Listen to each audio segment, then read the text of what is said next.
শেষ পর্যন্ত টাকা ছাপাতে হলো ৬টি ব্যাংককে বাঁচানোর জন্য।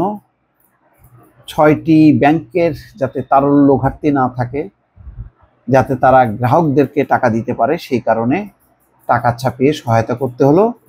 আপাতত বলা যায় যে ৬টি ব্যাংক বেঁচে গেল।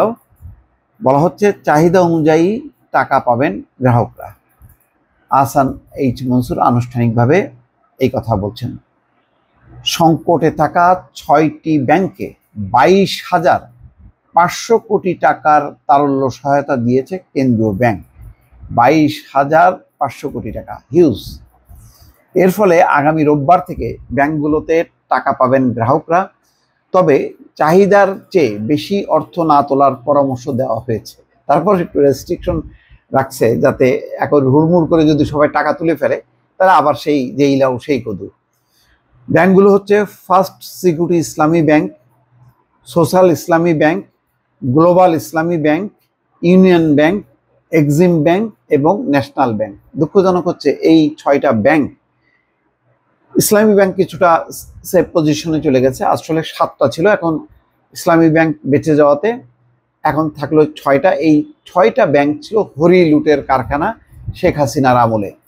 অলিগার্করা ইচ্ছামতো এই ব্যাংকগুলো থেকে টাকা তুলে নিয়েছে, টাকা তুলে পাচার করেছে, টাকা তুলে তারা নির্বাচন করেছে। ক্ষমতাসীন দলের নেতাদেরকে কোটি কোটি টাকা তারা মাসোহারা দিয়েছে, ঘুষ দিয়েছে, উপহার দিয়েছে। এই ৬টা ব্যাংক সবগুলি ছিল এস আলমের হাতের মধ্যে। ন্যাশনাল ব্যাংক বাদে, ন্যাশনাল ব্যাংককে বলা যাবে না, ন্যাশনাল ব্যাংক ছিল আবার অন্যদের হাতে। যাই হোক, বৃহস্পতিবার বাংলাদেশ ব্যাংকের গভর্নর আহসান এইচ মনসুর এসব কথা বলেন। এই সময় ব্যাংকের চেয়ারম্যানরা উপস্থিত ছিলেন। গভর্নর বলেন, আমরা দুর্বল ব্যাংকগুলোকে তারল্য সহযোগিতা দিচ্ছি, আমানতকারীদের সুরক্ষার জন্য এটি দেওয়া হচ্ছে। এরই মধ্যে 22,500 কোটি টাকা দেওয়া হয়েছে। তবে শাখাগুলোয় যে অস্থিরতা ছিল সেটি থেকে বেরিয়ে এসছে। শাখাগুলোয় রোববার থেকে সবাই নিজ নিজ চাহিদা অনুযায়ী টাকা পাবেন।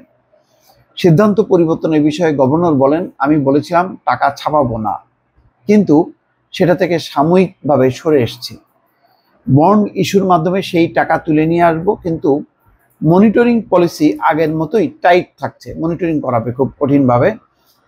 এখানে নেট মানি ক্রিয়েশন হচ্ছে না, একদিকে সহায়তা করা হচ্ছে, অন্যদিকে বন্ডের মাধ্যমে তুলে নিচ্ছি। গ্রাহকের চাহিদা অনুযায়ী এই সহায়তা দেওয়া হবে। তিনি বলছেন, আমাকে ডিপোজিটার ও মূল্যস্ফীতি দুটোই রক্ষা করতে হবে। টাকা ছাপাবো না বলেছিলাম, কিন্তু মানুষের অবস্থানের কি পরিবর্তন হয় না?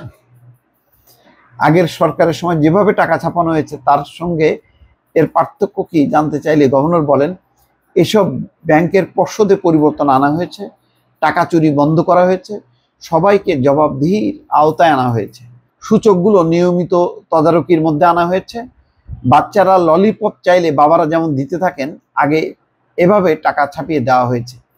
এক ইসলামী ব্যাংকে 30,000 কোটি টাকা দেওয়া হয়েছে। এসব টাকার কোনো হিসাব মেলেনি। দর্শক, আমার মনে আছে 30 বা 33,000 কোটি টাকা ছাপিয়ে দেওয়া হয়েছিল ইসলামী ব্যাংকে। কল্পনা করতে পারেন? কারণ সেটা ছিল এস আলমের ব্যাংক। এই কারণে উনি যা চাইবেন তাই করতে বাংলাদেশ ব্যাংকের গভর্নর, বাংলাদেশের প্রধানমন্ত্রী, রাষ্ট্রপতি সবাই তো এক পায়ে দাঁড়ানো ওনার সেবা করার জন্য। সুতরাং এক ধাক্কায় 30,000 কোটি টাকা দেওয়া হয়েছিল, মনে আছে। আমানতকারীদের উদ্দেশ্যে গভর্নর বলেন, আমানতকারীদের টাকা নিরাপদে আছে, আপনারা নিশ্চিন্তে থাকুন। আপনারা যে ব্যাংকেই টাকা রেখে থাকুন, নিরাপদে থাকবে, সমস্যা হবে না। আপনাদের যতটুকু প্রয়োজন ততটুকু তুলুন। আমানতকারীর টাকা নিয়ে সমস্যা নেই, এ নিয়ে মাথা ব্যথা আমাদের। আমানতকারীর টাকা সুরক্ষিত থাকবে, তবে একবারে একসঙ্গে সবাই টাকা উত্তোলন করতে গেলে কোনো ব্যাংকই টিকবে না, এটা বাস্তব কথা। যাই হোক, দেখা যাক এই টাকা পেয়ে যদি ব্যাংকগুলি ঘুরে দাঁড়ায়, বেঁচে যায়, তাহলে অন্তত বোঝা যাবে যে না, আল্লাহ রহম করছে, রক্ষা করছে। নতুবা আসলে সম্ভব না। যে লুটপাট, ভয়ঙ্কর সর্বনাশা খেলায় মেতেছিল শেখ হাসিনার সরকার, তার থেকে বাঁচাটাই কষ্টকর। সেই বাঁচানোর জন্য প্রাণান্তকর চেষ্টা। দেখেন না, চট্টগ্রাম টানেল, যাই প্রাসঙ্গিক না তবু বলি, চট্টগ্রাম টানেল একটা লোকসানি প্রতিষ্ঠান, সেটা লাভ হবে কি লোকসান হবে কোনো খবর নেই, ঠিক আছে।